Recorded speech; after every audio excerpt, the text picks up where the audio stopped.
If you're familiar with the town of Shelburne, Vermont at all, there's a good chance it's because of its unusual museum. Most museums claim they are unique, but we are. Describing the Shelburne Museum is something of a challenge. Let's see, there is the very first Monet to come to America and Manets to go with the Monets, thousands of hand-whittled circus figures, not to be confused with the 500-foot circus parade, odd shop signs, hundreds of glass canes, and we'd be remiss if we didn't mention the boat. This is Americana with a capital A, and every building you go into, you will find some lesson about who we are as a country, both in the 19th century and today.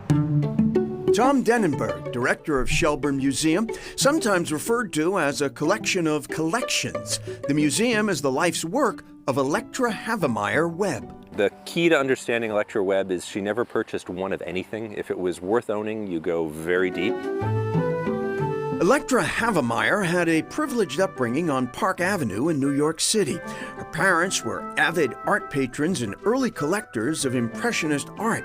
In fact, Impressionist Mary Cassatt even painted Electra and her mother. So her parents were less than thrilled when young Electra brought home her first collectible, a cigar store figure. And her mother looked at her and said, "Oh, Electra, what have you done?" Her mother had no idea what was to follow. Electra began buying weather vanes by the hundreds, carriages by the dozens. With her impeccable eye, Electra Havemeyer Webb amassed a world-class collection of what would later come to be known as folk art. Of course, back then it wasn't recognized as what we call today folk art, but it's what she saw beauty in everyday objects. Leslie Wright says Webb was fearless in her conviction. She took quilts and put them on the walls, and people thought, what are quilts doing on walls? But she really saw beauty in the things that people made in the craftsmanship. When Webb founded the museum 75 years ago, she began moving historic structures onto the 45-acre campus, barns to covered bridges. That's when she got what was, even for her, a crazy idea. Entered the Ticonderoga. Ryan Miller was a reluctant transplant from New York City, and he lived nearby for years before he had any curiosity at all about the History Museum down the road. And then that's when I saw a photograph of the boat, the Ticonderoga, in the middle of the museum. And I was like, wait a second, I think I need to quit being cranky about this. The Ticonderoga was the last paddle wheel steamer on Lake Champlain. In 1954, it made its final voyage, a 2-mile, 3-month journey over specially laid tracks to its current home on the museum lawn. Miller jumped aboard, becoming a member of the museum and a full-fledged fan of Electra Webb. Ultimately, a collection reveals a lot about the collector, and her eye is I just really wish that she was around so we could hang out. I would like to hang out with Electra because it's a weird situation here.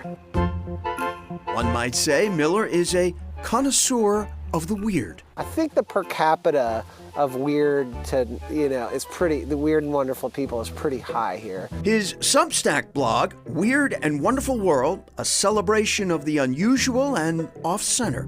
A few years back, Miller explored similar themes in his Vermont public television show, Making Friends with Ryan Miller.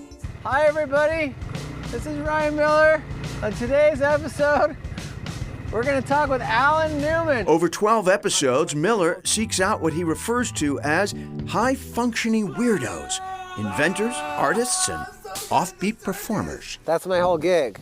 High-functioning weirdos and weird and wonderful places. These are like my two, my passions. Well, it's not Miller's only gig. You see, when he's not tracking down weirdos, he's the lead singer for the rock band Guster.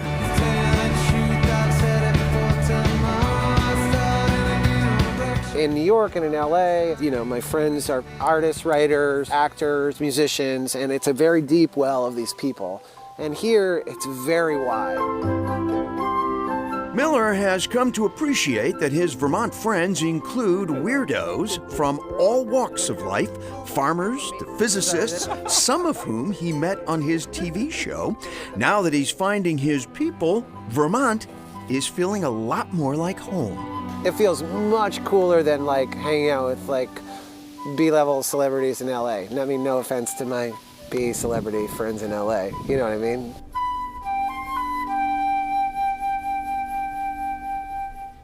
Ryan Miller's move to Vermont was prompted by his wife, a Vermont native, when they had their kids. His band Guster, well, they head back out on tour in January and back to the Shelburne Museum. It will close for the season on October 20th, but in late November, they'll be plugging in their winter lights, a month-long extravaganza that draws thousands of visitors. Coming up, healthcare for bears.